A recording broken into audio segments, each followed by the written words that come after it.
আজকে আমি সোশ্যাল মিডিয়ার মাধ্যমে বলছি, আশা করি ভিডিওটা সবার কাছে যাচ্ছে। আমার কাছে আসেনি গো। আমি সবসময় নন্দীগ্রামে উন্নয়নের জন্য আওয়াজ তুলি।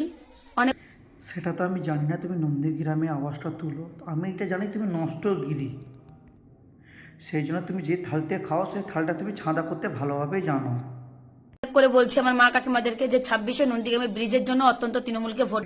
কথা বলতে চাই নষ্টগিরিকে, অত ভিক কেন মাগছিস তুই?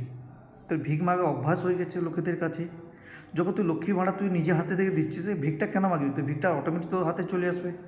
ভিক মাগা কোনো জরুর নেই তোর। ভোটটা দিয়ে এখানে তৃণমূলকে ফিরিয়ে নিয়ে আসো। অনেক নষ্টগিরি তথে বলছি, আমি এটা বলতে যাচ্ছি, দিদি কোনোদিন দোষ করে না। কিছু চেলাচামটা আছে না, তাদের জন্য দিদি বদলাম হচ্ছে। হ্যাঁ ঠিক, যদি দিদি ঠিক কাজ করেছে না, দিদি ঠিক জিতবে, ঠিক আছে? তাদের ভিক ভাঙতে হবে না।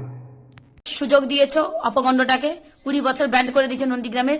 এবার এত করে বলার পরেও যদি তোমরা নন্দীগ্রামের ভালোটা না বুঝতে পারো, বুঝতে পেরেছি না, এটা সবাই বুঝে গেছে, ব্যাস তুই চাল ফুটে এখান থেকে। যদি ভাবো যে অপগণ্ডের হাত থেকে লাড্ডু খাবে, খাও। 26-এর পরে যদি সে একই সিদ্ধান্ত নিয়ে থাকো বিজেপিকে ভোট দিয়ে জিতাবে নন্দীগ্রামে, তাহলে আমি বলছি নন্দীগ্রামের মাটিতে জন্ম হয়ে শুধু নন্দীগ্রামের প্রজন্মটাকে, তোমাদের প্রজন্মটাকে নষ্ট করছে না, তোমাদের নাতি নাতনির প্রজন্মটাকেও বিজেপিকে ভোট দিয়ে ধ্বংস করে দিয়ে যাবে। আমি কথা দিচ্ছি 26। তুই কে রে বাড়া? তুই কথা দিবি? তুই চিফ মিনিস্টার বাড়া?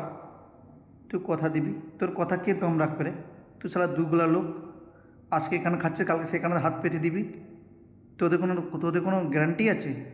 সেও যদি আপনারা বিজেপিকে জেতান, আমি নন্দীগ্রামের মাটিতে বেড়ে জন্ম হয়ে বেড়ে ওঠা মেয়ে বলছে, আমিও নন্দীগ্রামের উন্নয়নের জন্য আওয়াজ তুলব না। তুই আওয়াজ তুলবি না সেটা আমি জানি, কেন বলতো?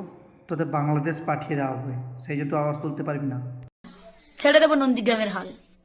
আর একটা কথা,